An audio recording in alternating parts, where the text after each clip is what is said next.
The first one is we can learn life lessons from animals. This is like my intro. This is from Eruvin 100b. And there it says, even if the Torah had not been given, we would nonetheless have learned modesty from the cat, which covers its excrement, and that stealing is objectionable from the ant, which does not take grain from another ant, and forbidden relations from the dove, which is faithful to its partner, and proper relations from the rooster, which first appeases the hen and then he mates with it. What does the rooster do to appease the hen? Rav Yehuda said that Rav said, prior to mating, it spreads its wing as if to say, I will buy you a coat that will reach down to your feet. After mating, the rooster bends its head as if to say this, may the crest of this rooster fall off if he has wherewithal and does not buy you one. I simply have no money to do so. Okay, so whatever that last piece says means, nevertheless, the first part is instructive in the sense that kind of like an introduction to these different tales, in the sense that we can learn a lot from animals and take from them to our lives. And I just think it's interesting that the sages were open to learning from the natural world, Torah, and not just, reading it from books. They were observing what was going on in the world and saying we can learn from that. And maybe if we didn't have the Torah, we would know a lot of Torah. So I think it's like a few interesting points in that piece here.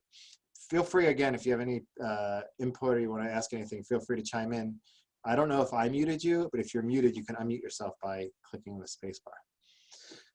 All right. Next, so there's some biblical tales which talk about animals. There's Noah's Ark, which everyone's familiar with, hopefully. And there's what to discuss when it comes to that. I'm just bringing this to show you there's a full range of different animal tales in our tradition. I'm bringing a few examples of them.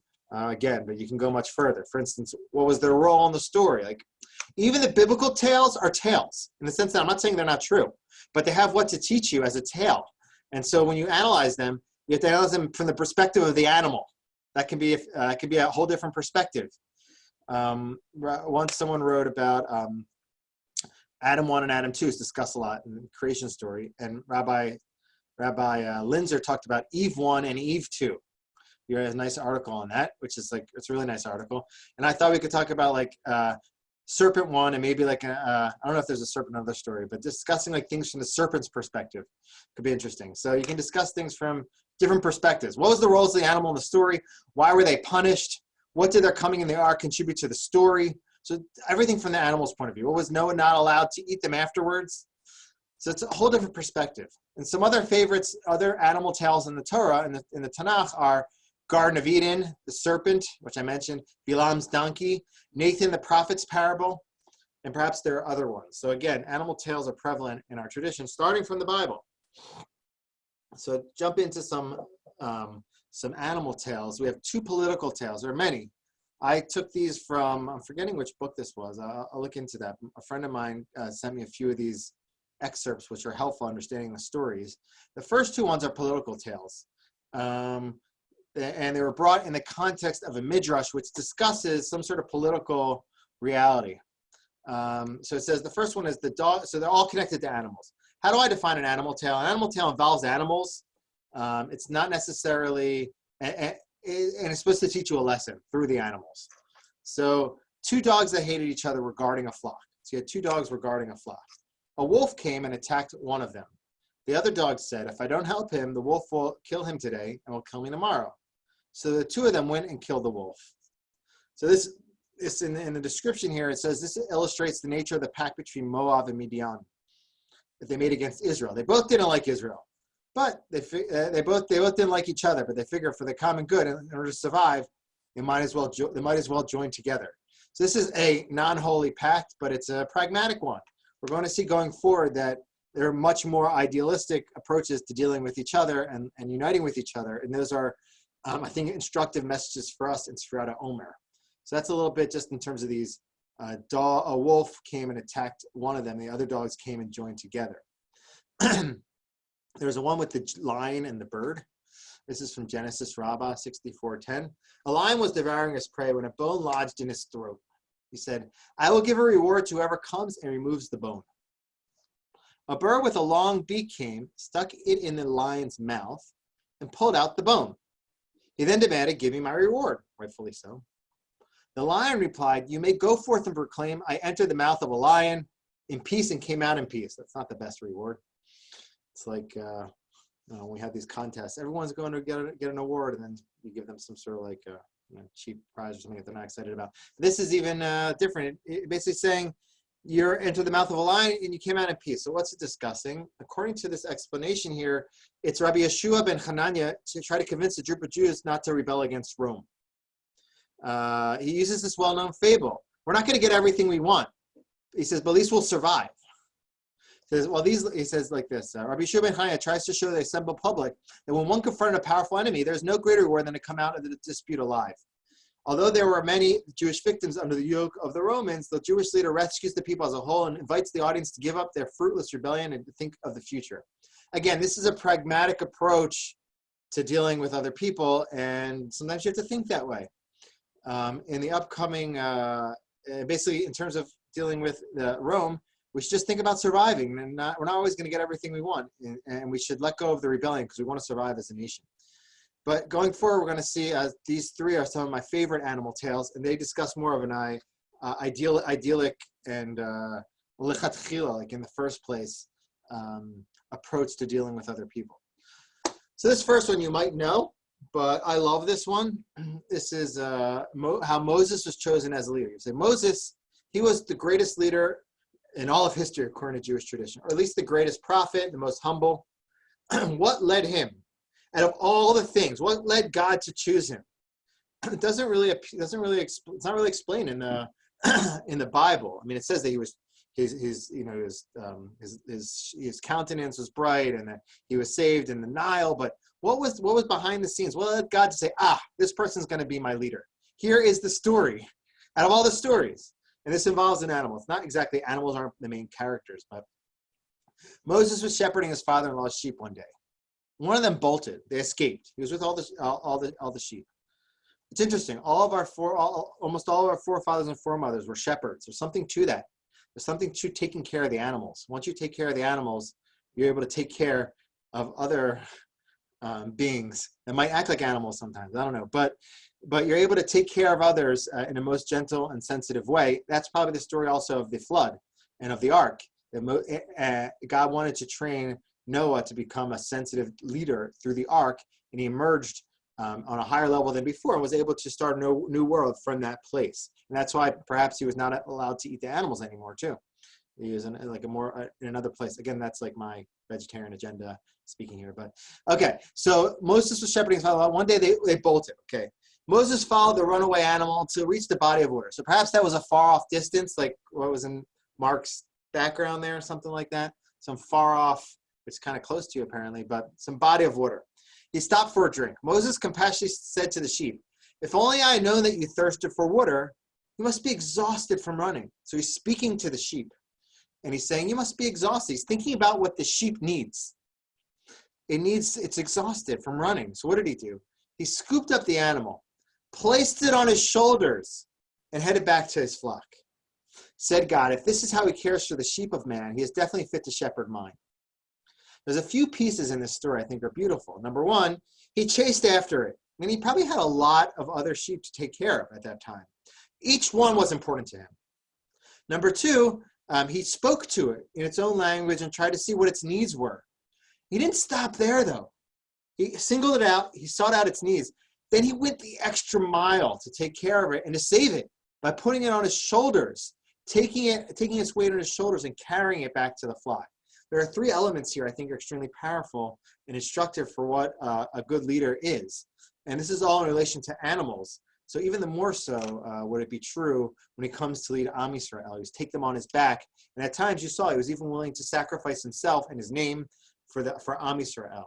So this is, I think it's like a beautiful story. It's very rich. And I think it's like historically, if this happened precisely this way, I don't know, I wasn't there, but it definitely has a deep, deep message for us in terms of how to act with other people and how to take other people's pain and nurture it. So that's Moses' chosen leader. If anybody has any questions or comments, feel free to insert. Otherwise, I'll just keep going through.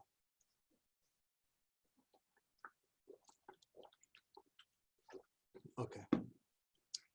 So here's another famous one. Anybody know about Rebbe's toothache? No? Okay, you should know about this. Rabbi had a toothache. Who is Rabbi? Rabbi was the composer of the Mishnah, compiler of the Mishnah, and between the year, in the first, second century. So he had a toothache one day. He didn't know what it was all about. So here's this from the Gemara. The bold part is actually the Gemara.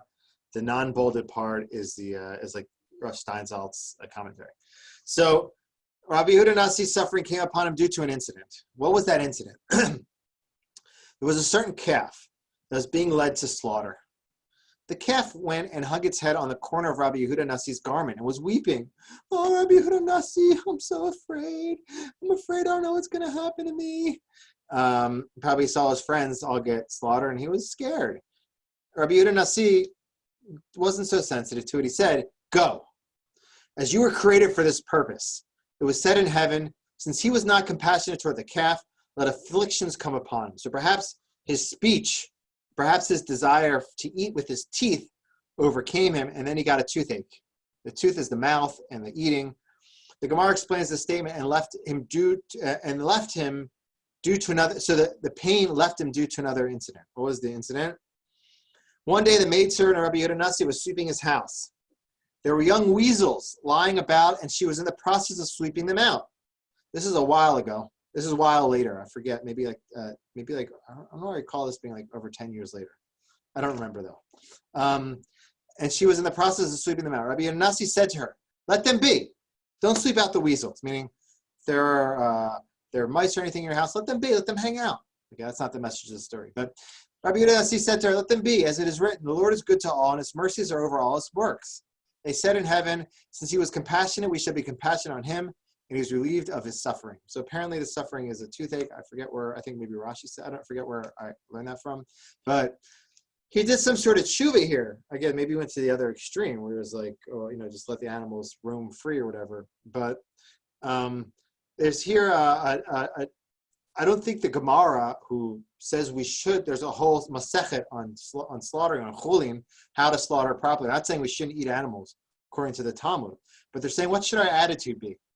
Are we just dismissing the animal like they don't have life and saying, this is what you were created for, get out of here? Or perhaps we should develop and cultivate some sensitivity. Perhaps if we're sensitive to them, we might be able to try to mimic how Moshe was sensitive to the nation. So really it's kind of like, I'm not saying that those who are sensitive to animals are automatically sensitive to humans, but it's important to see everything as being creations of God. I think that's the main message here. And that's why it says God is compassionate on all of God's works. Once he understood that, he was able to see a godliness aspect in everything and see things through a positive light. Hey, Eli, Rabbi Yogaf. Maybe Rabbi Yehuda Hanasi said, go, as you were created for this purpose. Maybe he didn't say, go. You were created for this purpose. Why was he punished? I don't know. This is what I'm saying. You're taking a leap there. Well, I hear you. If we approach understanding it differently, it has to include the fact that he was punished. Okay. There's something to it. Feel free to unpack that or finish that thought, but I feel like that has to include that component. I don't know. I don't know either. Yeah. The Gemara itself says he was not compassionate. Yeah. So that was, since he was not compassionate toward the kid. Right. Yeah. So, there are multiple layers. If you think of something, let me know or shoot me an email. Well, I'm just thinking that he wasn't so compassionate to the maidservant. You're right. What do you say to her? Let them be. Yeah. Yeah. I don't know. It's interesting. Rav Kook has this piece. Rav Kook was a vegetarian himself. At least people say, at least during the week. Some people say it was mushi, meat only on Shabbat and Yom Tov. So you never heard that term? No. Mushi. I helped them convert to mushiism recently. They wanted to be vegetarian. I told them they should be mushi, and now it's working for them. But I like it. Yeah, but he wrote a lot of his son at one point wanted to become a vegetarian. He was like living abroad, and he wrote, there's letters between him and his son where he tells his son, don't fall prey to the movements of the time, all these vegetarian groups where they're promoting animal rights, and in the end it leads them to diminish their sensitivity to human rights. So I don't know. I don't know if it's hinting to that here or you picked up on something there. Sometimes like you become very extreme on one side, then you go, oh, maidservant, just stop doing that, you know. Right. I don't know if And that. what exactly is a weasel? Do we know? I don't know. Yeah, I have to look. It's a karkushta. Does that help you? It doesn't help me. Oh yeah, now I'm clear. Well, I have to look into that. Probably in the there's pictures of that. Sometimes there's these animals in the Steinsaltz edition. So I don't know if you have that, but you can look into that a little bit more. If you send me, No, it's okay. if you send me the question via email, I will answer it. Thank you.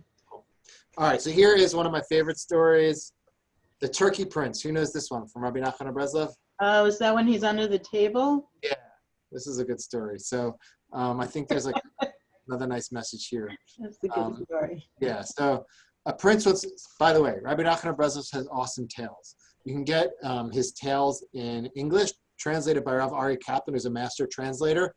I purchased it recently on Amazon for like over to like $22 or something like that. It's definitely worth having. It's a treasure of knowledge, and they're awesome. So this is one of the Is tales. that what it's called? It's called Rabbi Nachman. Rabbi Nachman's Tales, yeah. And a friend of mine, if you want, I can forward it. Rabbi Daniel Epstein, you know him. I love Rabbi Daniel Epstein. He's awesome. So on Facebook, he summarized one of Rabbi Nachman's tales in 2 minutes on the Afikomen. It was awesome. I think on the Maror, I forget which one it was, but it's one of the components of the Seder. I forget which one it was, but it was pretty good. So I can send that. Yeah, definitely, please. All right, cool. So a prince once became mad and thought he was a turkey. Okay. So he felt compelled to sit naked under the table, pecking at bones and pieces of bread, like a turkey, something like this. I was just trying to keep you awake. Okay. Thank you. All the royal physicians gave up hope of curing him of his madness. So he was literally on the table, popping his head up and down. He wasn't dressed. People thought he was going crazy. The king, of course, was very grieved. The sage arrived and said, I will undertake to cure him. So what did the sage do? This is not a good story to teach kids today. Or I think we left out the undressed part. We so haven't the sage sat under the table next to the prince, picking crumbs and bones. Who are you? Asked the prince. What are you doing here? And you, replied the sage. What are you doing here? I'm a turkey, said the prince. I'm also a turkey, answered the sage. So they were both bopping their heads underneath the table, eating the bones. They sat together like this for some time, until they became good friends. One day the sage signaled the king's servants to throw him shirts. He said to the prince, what makes you think that a turkey can wear a shirt? You can wear a shirt and you can't wear a shirt. You can wear a shirt and still be a turkey. With that, the two of them put on shirts. So now they have shirts on. They're still doing their turkey movements, and they're under the table, but they're slowly progressing toward how the prince usually lived beforehand. After a while, the sage again signaled that they throw him pants. As before, he asked, "What makes you think that you can't be a turkey if you wear pants?" The sage continued his manner until they were both completely dressed. Then he signaled for regular food from the table. The sage then asked the prince, "What makes you think that you will stop being a turkey if you eat good food? You can eat whatever you want and still be a turkey." They both ate the food. Finally, the sage said, "What makes you think that a turkey must sit under the table? Even a turkey can sit at the table." The sage continued this matter until the prince was completely cured. So what's the main message, etc.? I don't know. You can think about what you think the takeaway of the story is. I'm hoping to hear it. I think my takeaway from this story is similar to the Moshe story, but on the next level, where Moshe was able to feel the pain of the animal and to join it and carry it. This is another level. This is joining in the pain, joining in the place where the person is, going there, even living like them for a certain amount of time, and letting them know that you completely understand them and you make space for everything they're going through. It's a very powerful gesture, which is described as, while I was working in chaplaincy, as going in the pit with the individual. It's not enough to just show them that you understand what they're going through. Not getting lost, of course, in the pit, but going in there in the pit with people and being there with them in that space. When you do that, you let them know that it's okay to feel what they're feeling and be where they are. And through that, they can emerge from that space. Sometimes people are just looking to know that they're okay. What they're going through is okay.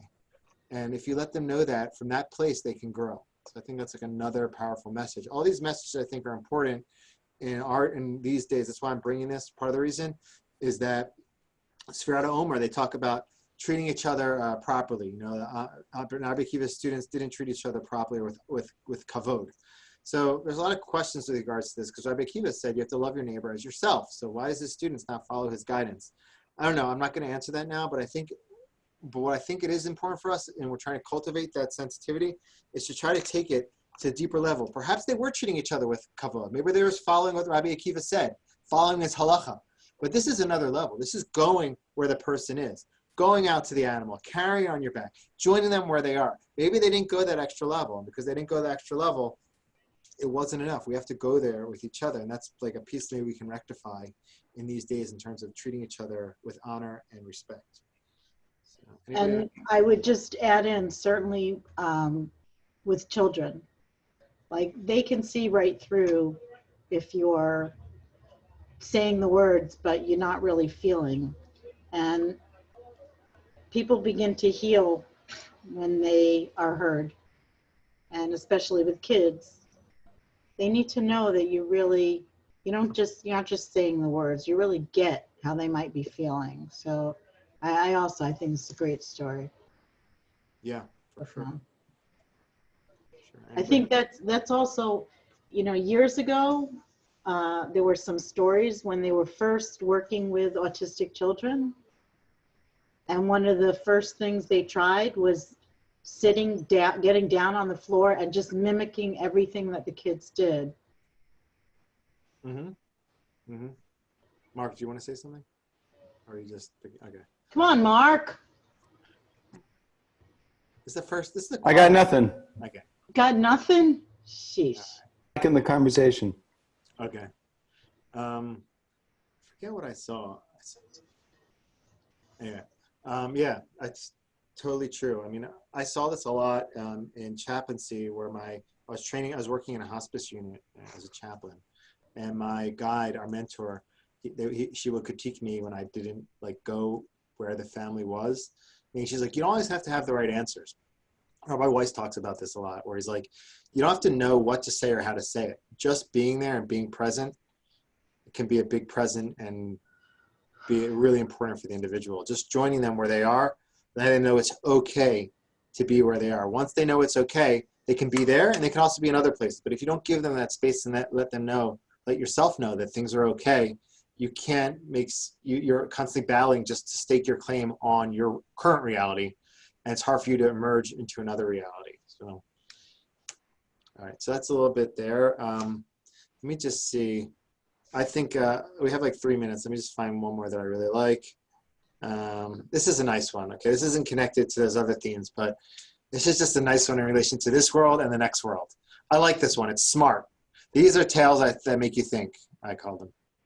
So, a sly fox passed a lovely vineyard. And you tell me what you think this is about, okay? I kind of gave it away already, but a tall, thick fence surrounded the vineyard. So imagine there's a tall, thick fence around a vineyard all around. The fox circled around the fence. He found a small hole in the fence, barely large enough for him to push his head through. The fox could see what luscious grapes grew in the vineyard, and his mouth began to water. But the hole was too small for him. So it was a very small hole. How was he going to get in? So what did the sly fox do? He fasted for 3 days until he became so thin that he managed to slip through the hole. Inside the vineyard, the fox began to eat his heart to his heart's content. He grew bigger and fatter than ever before. So then he wanted to get out of the vineyard. But guess what? He couldn't get out. He didn't think of making the opening a little bit bigger, but I guess he wasn't that smart. But alas, the hole was too small again. So what did he do? He fasted for 3 days again, and then just managed to slip through the hole and out again. Turning his head towards the vineyard, the poor fox said, "Vineyard, oh vineyard, how lovely you look, and how lovely are your fruits and vines. But what good are you to me? Just as I came to you, so I leave you." Well, what's the power? What's the parable come to teach us? Any thoughts on this?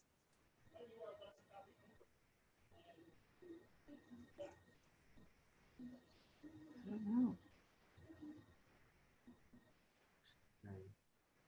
know. So I'll share a thought on this. It's in the original context of this midrash, just talking about this world and the next world. So you come into this world, you want to get in there so badly. I don't know if you want to get in there so badly, but you get into this world, and your soul. You get into this world as a soul and a body, and then this world is the vineyard. And you can mistakenly think that everything in relation to this world is extremely important. I'm going to amass as much wealth as I can, and it's going to be great. The problem is, when you leave this world, you come out exactly the way you came in, without any of that stuff. So everything in this world is temporary pleasures, which you can enjoy in this world. When you leave without it. So I think that's a powerful message of like coming in and going out. You come in this world one way, you leave this world the other way. And so it's worth thinking about what you do in this world and what will last you when you leave. All right, Sharkov, there's more to see here. If you're interested, I can shoot you some of these texts. Sure. All Thanks. right, anybody who wants, you can shoot me an email and I'll send you what I have. All right, take care, everyone. Thank you. Thank you. Thank you. Thank you. Thank you. Nice to